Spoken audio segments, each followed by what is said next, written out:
Hello দর্শক, আসসালামু আলাইকুম। দেখো সকাল সকাল গ্যাস নাই, কি নাস্তা করব? তো বনরুটি ডিম দিয়ে ভাজতে আসলাম, গ্যাস নাই, তবু পুড়ে গেল। যাই হোক, সকালটা শুরু হলো।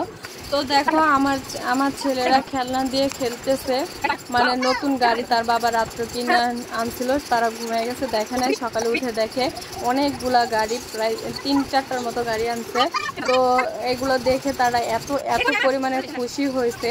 এই যে বাবা ছেলেরা মিলে একসঙ্গে খেলতে বসছে, আর তো আমাকে তো বিভিন্নভাবে জ্বালাইতেছে, এটা ওলাইতেছে, ওইটা ধরতেছে, এটা করতেছে, ওইটা করতেছে।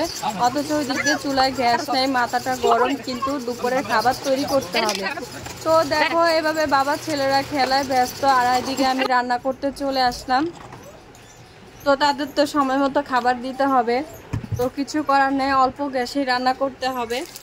তো ফার্মের মুরগি আমি বেশিরভাগ ভেজে রান্না করি, কড়কড়া করে ভেজে রান্না করি। ভাজা রান্নলে আমার কাছে স্বাদ বেশি লাগে। তবে যেহেতু গ্যাস নাই, কিচ্ছু করার নাই। তো দেখো পেঁয়াজটা হালকা তেলে গরম করে নিয়ে আদা রসুন বাটা দিয়ে দিলাম।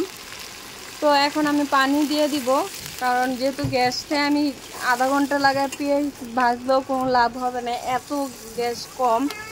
তো আমাদের এখানে গরমের দিনেও গ্যাস চলে যায়, তো কি করার। তো দেখো মরিচের গুঁড়া দিয়ে দিলাম, হলুদের গুঁড়া দিয়ে দিচ্ছি। এখন দিব পরিমাণ মতো লবণ। দেখো পরিমাণ মতো লবণ দিয়ে দিলাম। আর এখানে দারচিনি, এলাচ, তেজপাতা, কয়েকটা ধনিয়া, এগুলো একসাথে মানে ব্লেন্ডার করে গুঁড়া করে নিচ্ছি, এগুলো এখন দিয়ে দিলাম। হ্যাঁ, তোমরা যে গুঁড়াটা দেখতেছো আমি দিলাম, ওইটাই হচ্ছে ধনিয়া, তারপরে এলাচ, দারচিনি, তেজপাতা গুঁড়ো করে দিলাম। আর মুরগির তরকারিটা একটু ঝাল ঝাল করবো, যেহেতু আমি মুরগির মাংসটা ভাজতে পারি নাই। তো যেহেতু কষাই রান্না করতেছি, তাই আমি একটু ঝাল ঝাল রান্না করব, যাতে খেতে একটু মজা লাগে।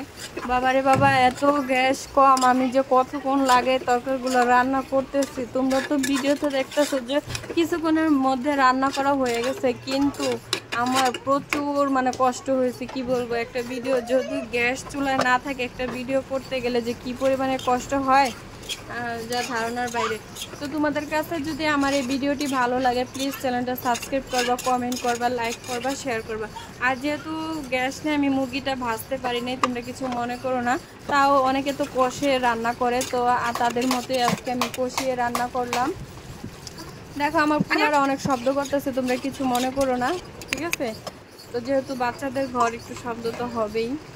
আর এই দেখো তরকারিটা, আমার তরকারিটা প্রায় হয়ে গেছে বলতে কি, গ্যাস থাকলে আর একটু, যেহেতু গ্যাসটায় আমি একটু ঝোল ঝোলই রাখলাম তরকারিটা, কিছু মনে করো না।